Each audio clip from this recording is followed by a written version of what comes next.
Hi, my name is Alex, and for my informational speech today, I'm going to be going over time management. No, not really. I'm going to be going over shin splints, which are a common element found in track, cross country, baseball, basketball, softball, all that stuff. But time management is something that plays into it quite a bit. Time management, there's a lot of things you got to factor in.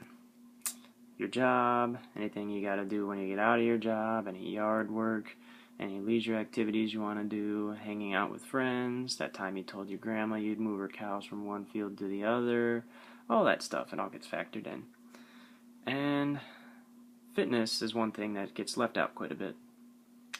And the reason for that is people think of fitness as a lot of work. You go to the gym, maybe you work out an hour and a half a day, and a lot of people don't really want to put that in. But there's a much simpler way that a lot of people have started realizing, and that's running. You get shoes, you got a path to follow, and you're set. That's as simple as it is. But even though it's that simple and convenient, there's some things you got to watch out for while you're running. And one of the most common things of that is shin splints. Shin splints, there's a number of ways to get them. It could be quite a few things. You could change it up and, just push yourself too hard. You could run a couple miles one week and then the next week run a full marathon.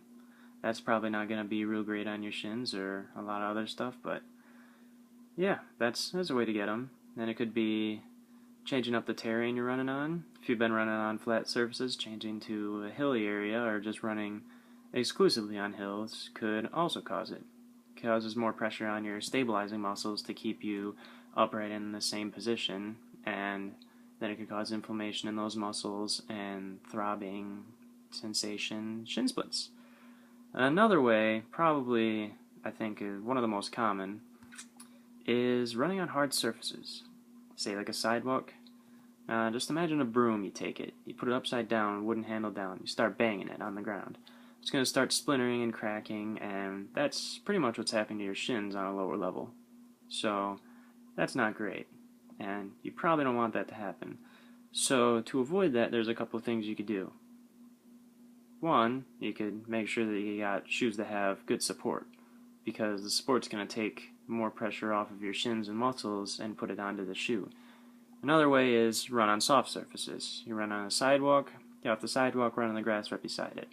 Miss Jenkins might get mad at you for running through her lawn, but you won't have shin splints, so it's okay. And then, in the case that you do get shin splints, some ways you could take care of it is make sure to stretch. Well, the way you really take care of it is you don't do anything for like 7 weeks and then it goes away and heals itself. But if you're not willing to take that much time off, which I imagine a lot of people aren't, and I'm not, so you could talk to an athletic trainer if there's one available. If you're in track, then there's probably going to be one on the track at that time. Talk to them, they could tape you up. You might even be able to go to Playmakers and get somebody to do that, but they'll tape up your shin, so the tape will kind of like put stress and take it off of your muscles so it doesn't hurt as much. Or you could get proper shoes with support if you don't have them already. And an important step would be to ice definitely after you run. Before probably wouldn't help you, probably wouldn't hurt either.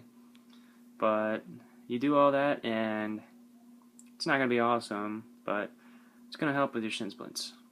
And that's what I got for you for shin splints. Be careful, don't push yourself too hard, have fun running.